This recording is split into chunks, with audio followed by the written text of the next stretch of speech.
Assalamualaikum warahmatullahi wabarakatuh. Kembali lagi dengan saya Muhammad Denny. Kali ini saya akan menerangkan anatomi fisiologi sistem digestif atau sistem pencernaan dengan dosen pengampu Bapak Henry Didiharto. Pengertian sistem digestif adalah sistem organ dalam manusia yang berfungsi untuk menerima makanan, mencernanya menjadi zat-zat gizi dan energi, menyerap zat-zat gizi ke dalam aliran darah, dan membuang bagian makanan yang tidak dapat dicerna atau merupakan sisa proses tersebut dari dalam tubuh. Proses pencernaan terbagi menjadi dua.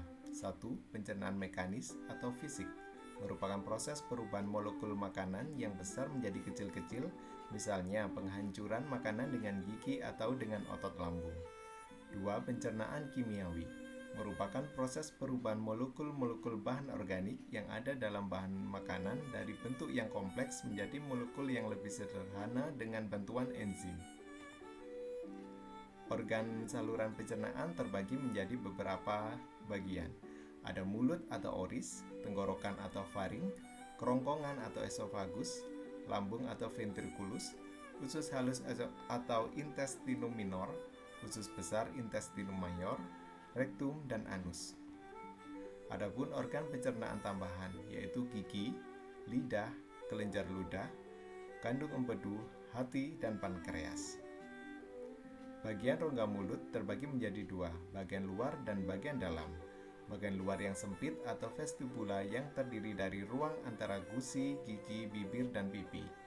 Bagian dalam dilapisi oleh selaput lendir yang dibatasi oleh tulang maksilaris, palatum, dan mandibularis di sebelah belakang bersambung dengan faring. Di dalam rongga mulut terdapat sistem pencernaan mekanik oleh gigi dan air ludah terbentuk bolus, dan kimiawi yaitu pemecahan zat amilum oleh petialin atau amilase menjadi maltosa. Struktur gigi. Gigi sulung terdiri dari 4 buah gigi taring atau dens caninus, 8 buah gigi seri dens incisivus, dan 8 buah gigi geraham molari. Gigi permanen terdiri dari 12 buah gigi seri dens incisivus, 4 buah gigi taring, 8 buah gigi geraham belakang atau molari, dan 8 buah gigi geraham depan atau premolar. Fungsi gigi itu sendiri adalah untuk memotong dan menggigit makanan atau gigi seri, merobek makanan yang keras gigi taring, dan mengunyah makanan yang sudah dipotong-potong yaitu gigi geraham. Struktur lidah. Lidah terdiri dari otot serat lintang atau lurik, otot sadar yang bisa digerakkan ke seluruh arah, dan lapisan selaput lendir. Lidah terbagi 3 bagian yaitu pangkal lidah radix lingua, punggung lidah dorsum lingua, dan ujung lidah apex lingua. Fungsi lidah itu sendiri adalah mengaduk makanan, membentuk suara, dan sebagai alat pengecap dan menelan serta merasakan makanan.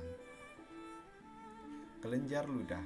Ada 3 bagian kelenjar ludah yaitu kelenjar parotis terletak di sebelah bawah depan daun telinga di antara otot prosesus mastoid kiri dan kanan dengan kulit pipi.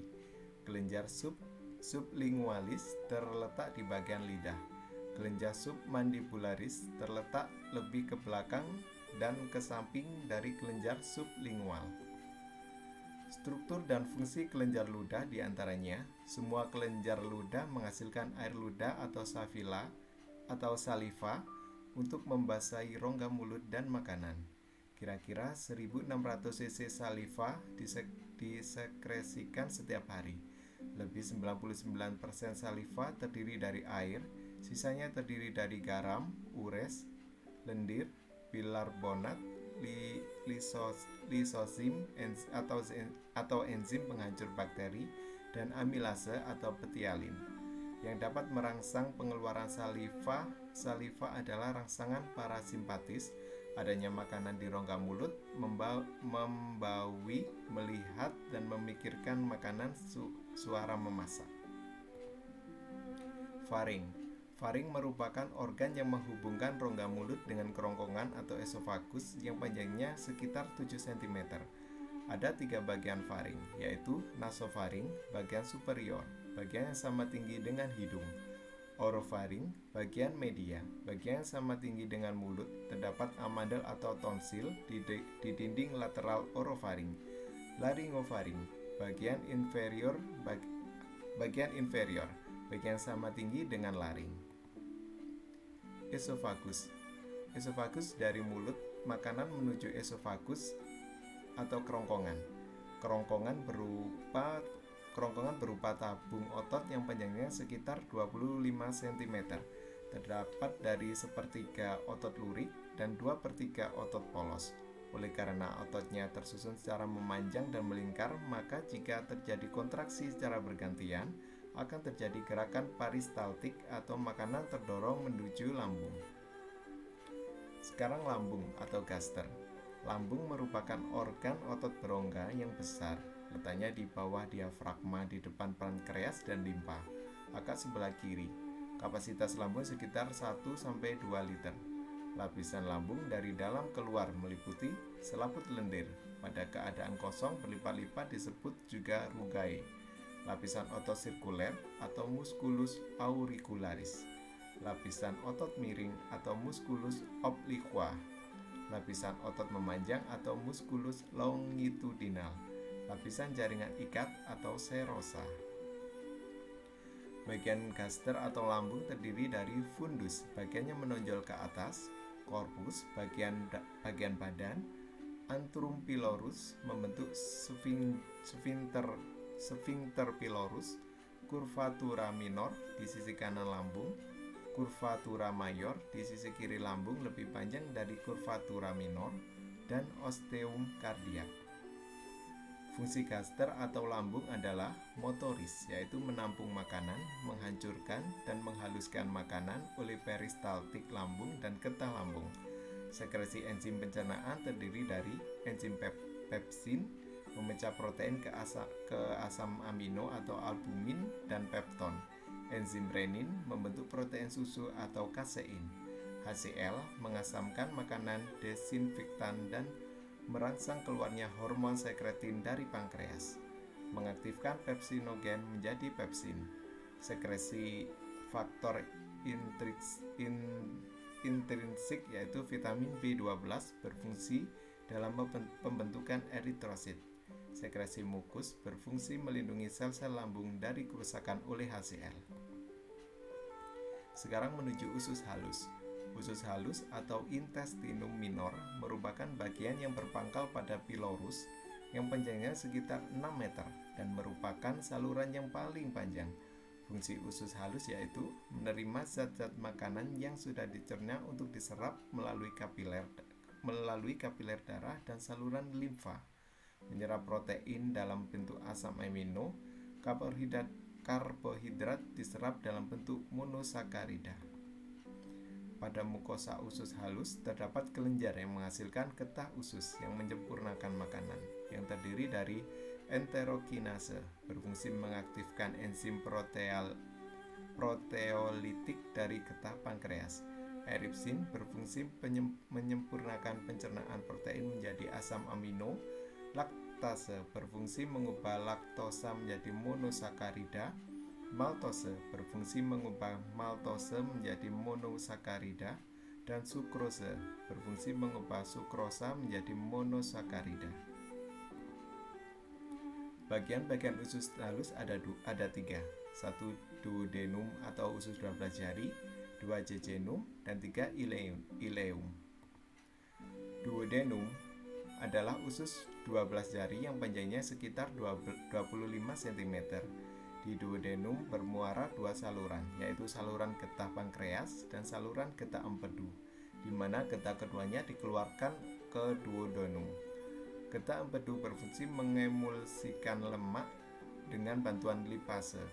Getah pankreas menghasilkan enzim pencernaan, yaitu amilase atau mencerna hidrat arang menjadi disakarida, tripsin atau mencerna protein menjadi asam amino, dan lipase mencerna lemak menjadi gliserol dan asam lemak.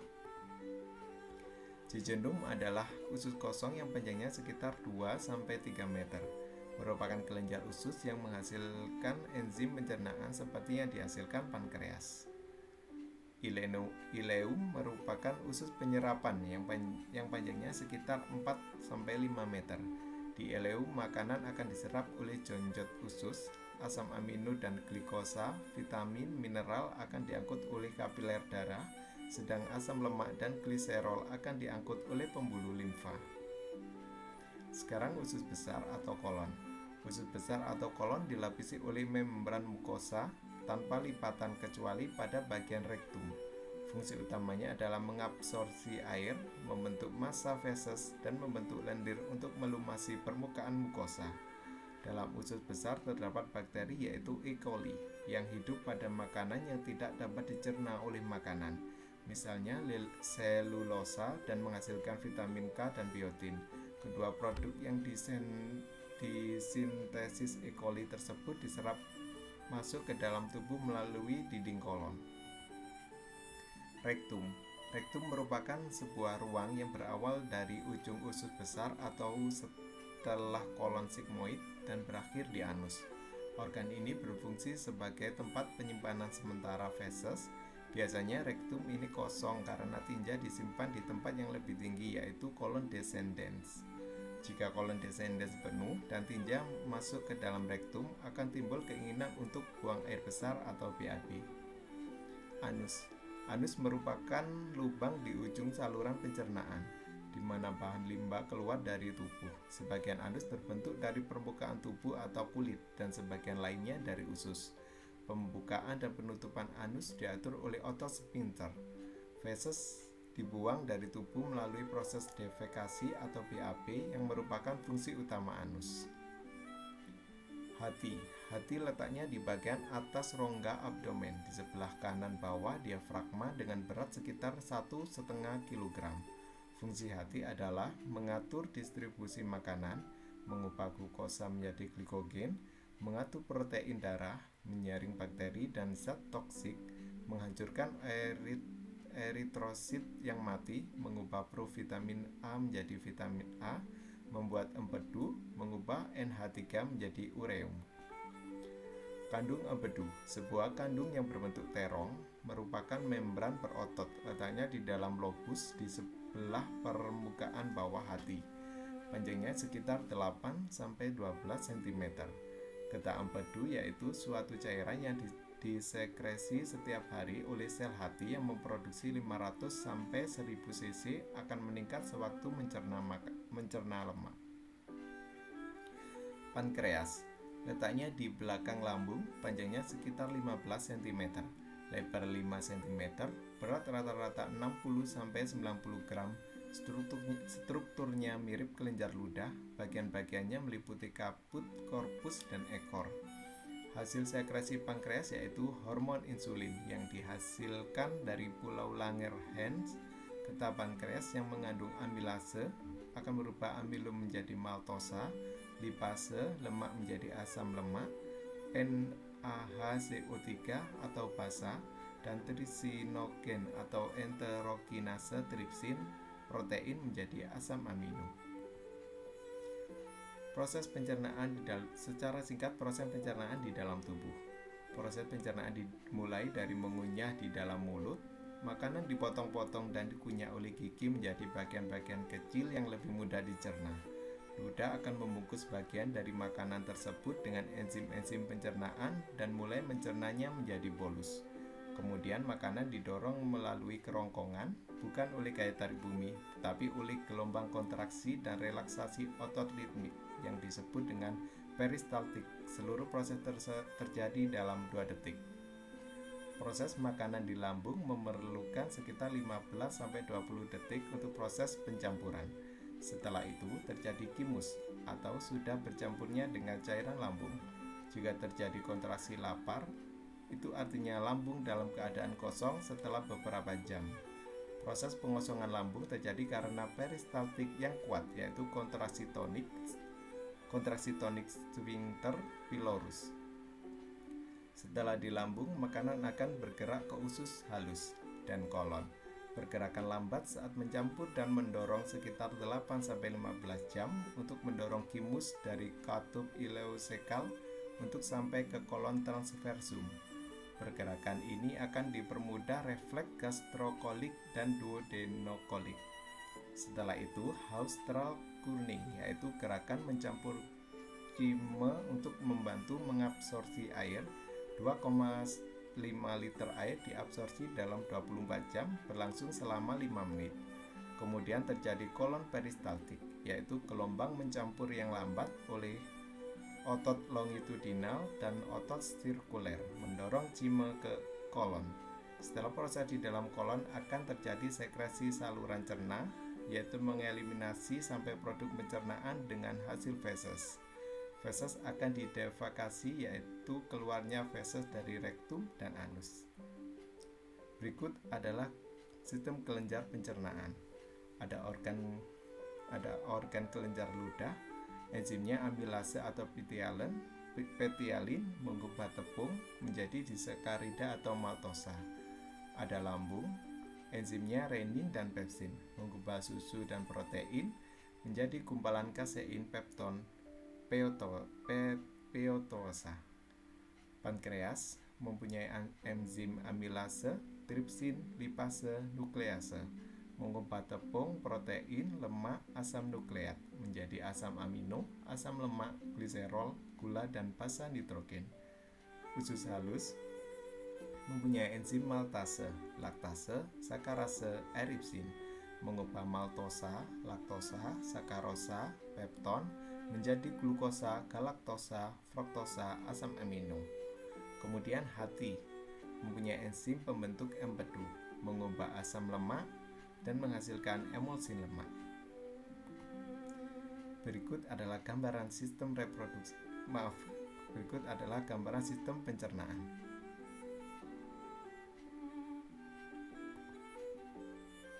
Sekian dan terima kasih. Semoga bermanfaat. Wassalamualaikum warahmatullahi wabarakatuh.